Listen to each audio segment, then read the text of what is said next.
YouTube, Dark Magician of Team Sorcerers here, and welcome back to What If Wednesday. Yes, as you can see, I'm doing these back to back again, and it's another suggestion by Dragon Master 25 regarding Kozmo.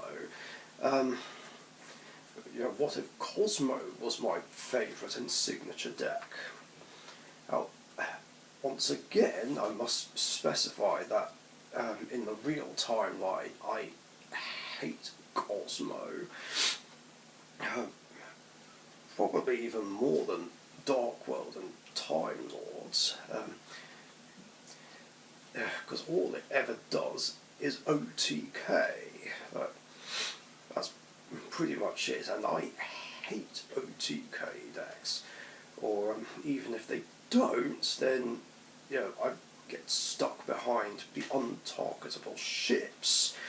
And if I destroy them with things like Regeki and Mirror Force, they just float for another one and continue the annoying cycle.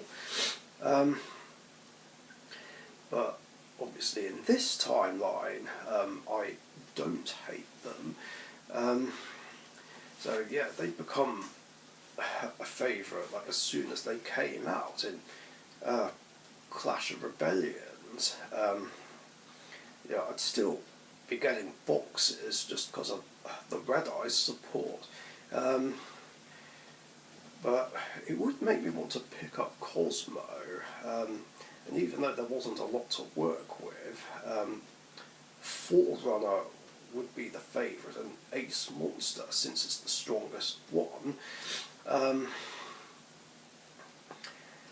yeah, I'd just make something work with that. Whether or not I'd do well in tournaments to start with, I don't know. But then obviously the support from Dimension of Chaos would give it a big boost, including Kozmo Dark Destroyer, which would then become the favourite and ace monster of the deck. I mean, even though Dark Eclipser and Dark Planet would come along later, they'd be a bit trickier to use. Well, not so much Dark Eclipser, but no, I feel like I'd like Dark Destroyer more, whereas Dark Planet takes more to bring out. Then again, I don't know if I'd even play it, not just because it's not that easy to get onto the field, but also because it's a spell negate,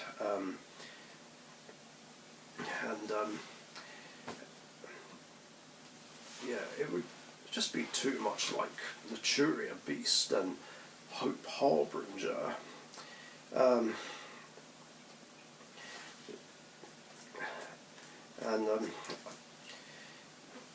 I don't know if I'd want to run it. But regardless of whether I do or not, Dark Destroyer would be the favourite and ace monster here. Just because it can get rid of monsters quite easily. Unless, of course, they can't be targeted or affected by monster effects or card effects in some way, in which case that would be a problem unless I had limiter removal. Then again, I might have had a hard time picking Dark Destroyer up since its original printing was secret rare, and I think it was quite expensive and tough to get. I don't know how much it was back then. I know it would be a lot cheaper now, because I think it's been reprinted a couple of times, but yeah, I'd be doing everything in my power to get hold of a play set of secrets.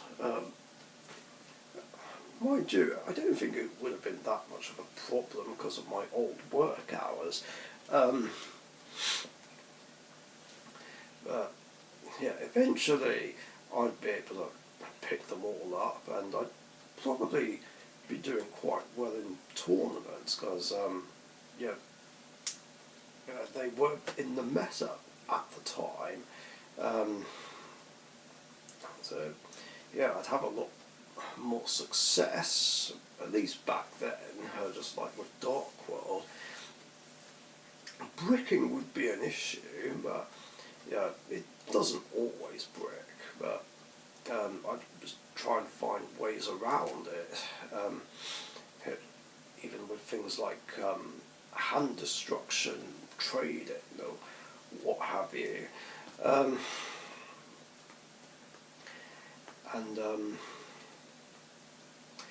And obviously when the September 2016 list came about and Dark Destroyer got limited, I would have been dismayed. I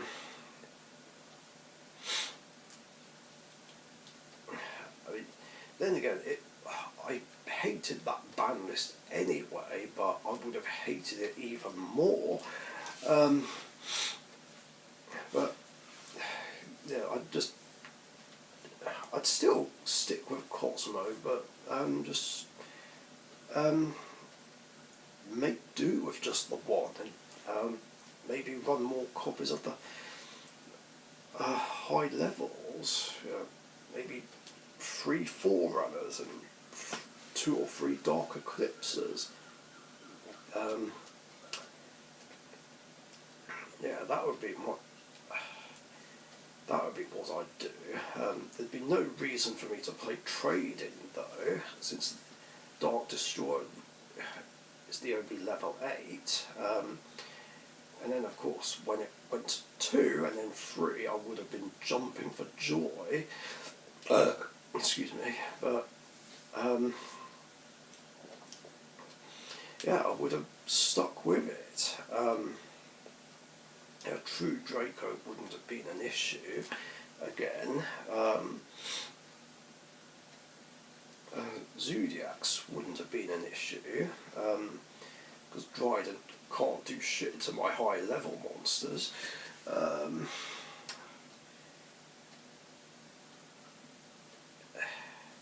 Yeah, ABCs would have been hit and miss. I mean, Dragon Buster would be no threat to my level 7 or higher, obviously, but the others, yeah, it would have been a problem.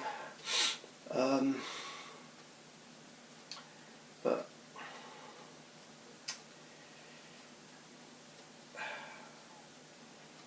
then again, I think Monarchs and Dinosaurs would have also been a struggle.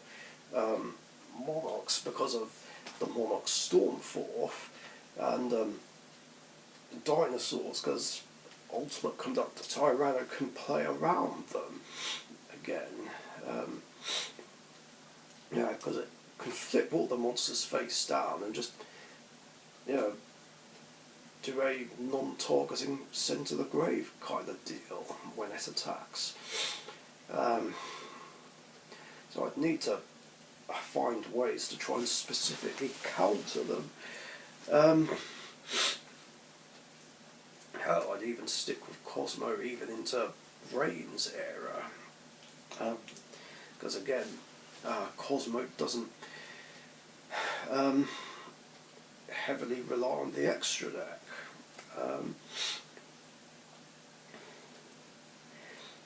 Yeah, Pot of Extravagance and Pot of Prosperity would definitely be welcome additions to the deck when they came out.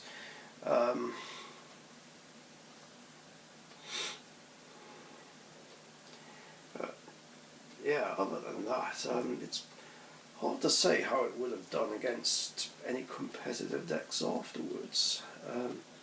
Again, I'm just trying to think. I don't remember everything there was.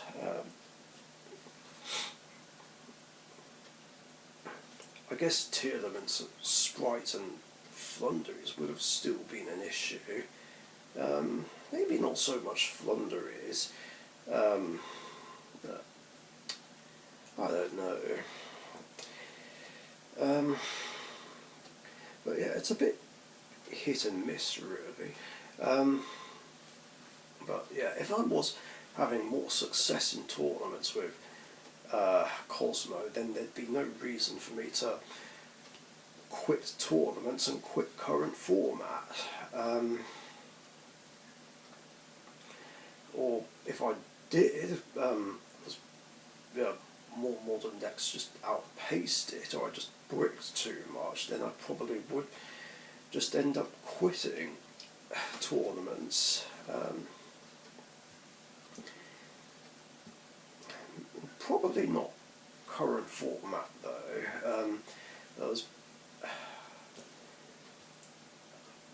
Yeah, I don't think I would end up creating patrician format because there wouldn't be much reason to. The minor league, maybe I still would, and maybe Monarch Gate would still happen. Yeah, because I'd still hate Monarchs in this timeline. Not only because of what they do, but because Monarch's Stormforth just completely gets around the untargetable ships. So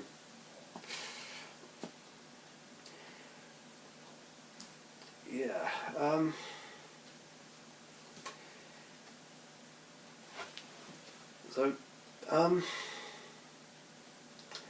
yeah, I guess being more successful in tournaments would be the only change. Otherwise, not too much would change. With the only change really being actually liking Kozmo. And yeah, that's pretty much it. And that's going to do it for this one. Thanks for watching.